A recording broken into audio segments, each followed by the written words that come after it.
Chase had set a very tight deadline, frequently calling to rush me. On the phone, he deliberately used speakerphone so I could hear Sophia's voice.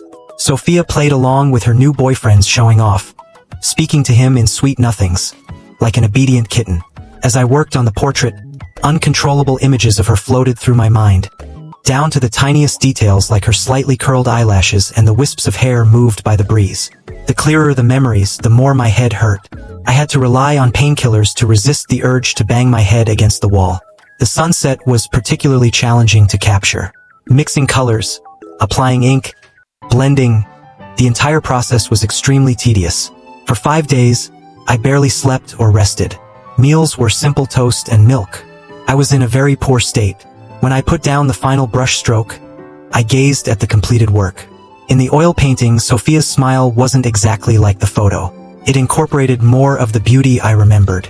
Every stroke, every dot of paint was perfectly placed. I let out a long sigh, leaned back in my chair, and slowly closed my eyes, preparing to rest for a moment. On the table, my phone suddenly vibrated with an urgent ringtone. Ring ring. As expected, it was a call from Chase. As soon as I answered, he pressed, "Mr. Brown, is our painting finished? Tomorrow is the deadline. If you can't deliver on time, I'll have to deduct from your fee according to our agreement." My voice was hoarse from not speaking for so long.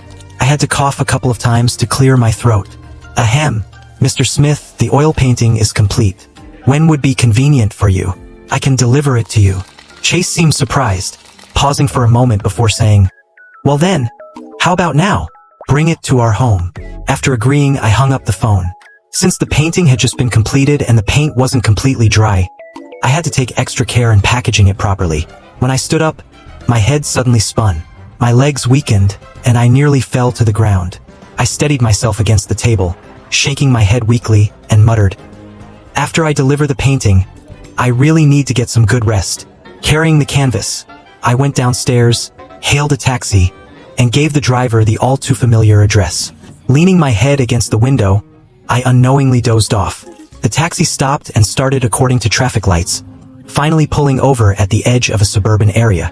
"Sir, wake up, we've arrived," the driver called out. The brief rest didn't make me feel any better.